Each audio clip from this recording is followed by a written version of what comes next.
part 2 of SBL pre-scene analysis. We are going to continue with the company information.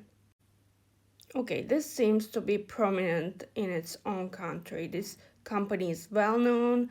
It was incorporated 10 years ago by 3 software engineers who thought that cloud services presented them with great opportunity, and they took the opportunity and made a successful business out of it.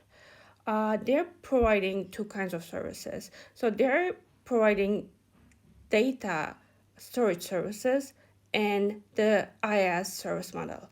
And it also tells us that they're providing public cloud services. So they're serving to small and medium-sized companies.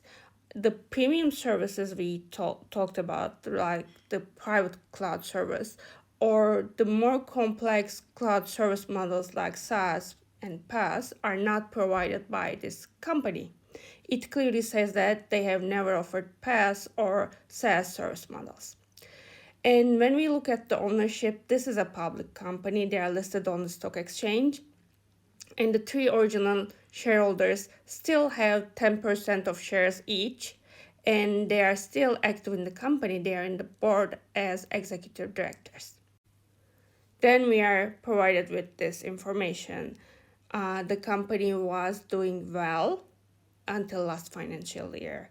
It was outperforming other similar companies in the stock exchange, but then the results weren't so good last year and the share prices were affected, and some shareholders obviously weren't happy.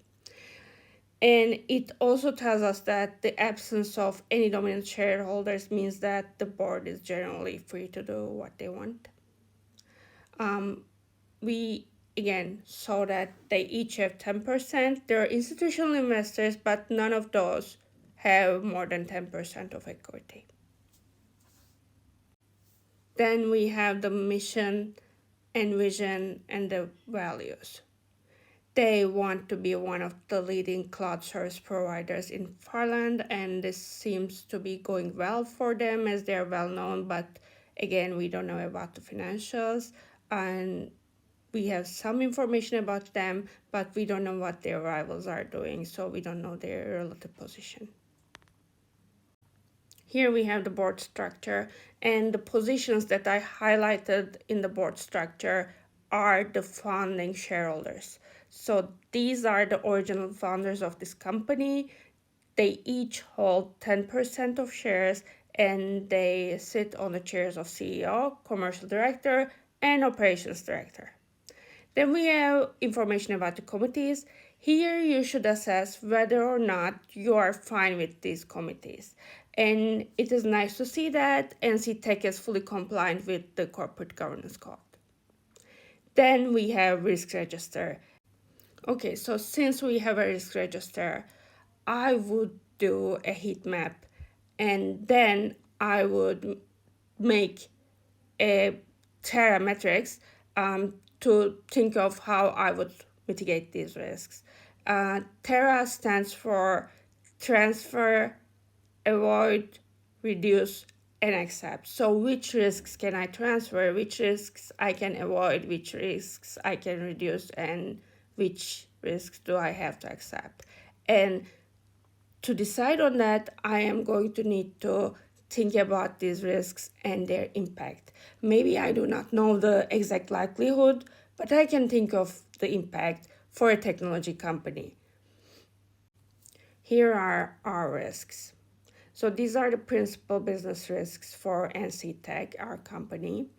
And number 1 is the competitive threats. Again, I see new entrants here. And the minute I see this, I once again think about Porter's 5 forces. Still not saying it's going to come up in the exam, but since you have this much information, I would just do it as practice, and it would give me ideas about the competition in this industry. So I could use those ideas in the exam if anything about competition comes up. Again, we are not question spotting because the material is pointing at so many potential questions. Any questions about data security, a lot of questions about ethics. Yeah, the options are a lot here. And then once again, do the SWOT. We are presented with the strengths and weaknesses. You can add your own ideas, your own commentary, and yeah, no reason to not do the SWOT. Then we have the graphs. Again, these clearly show that the company suffered in the last year. So in 2023, they did much worse than they did in 2022. And the financial performance KPIs show that clearly. Over here, we see in terms of operational performance, they did actually better. There are less security breaches. The client average satisfaction rating is higher than it was in the last year, and the IS service availability is much better than it was in the past year. However, their market share is still going down. Okay, so what we know is that the company is losing market share, financial KPIs are suffering, and the management is the same management in the past 5 years, and there are no dominant shareholders, so they can do what they want. The board can do what they want. So there might be maybe not exactly a strategic drift, but it seems to be time for a new strategy. So we are at a point this company is probably going to need to make a new strategic choice, but we don't know how this is going to be asked, how the examiner will present us with new exhibits, and which side of that strategic competition syllabus we are going to be asked about. But I would expect something from there. Again, not to question spot, but to get you thinking on that. Anything can come up, like from BCG to Anzov to 7 P's of marketing to Porter's generic strategies. And just a reminder, I simply mention models because we are used to thinking in terms of models, but this doesn't mean that you are going to have to use a model in your answer. They can ask anything, and as long as you address the requirement directly and provide a satisfying answer, it doesn't matter if you use a model or not.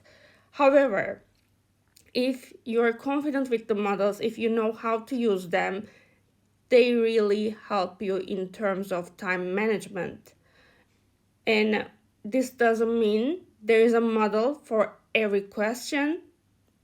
There might not be a model to help you reply every question. This happened in the past. You don't always use models.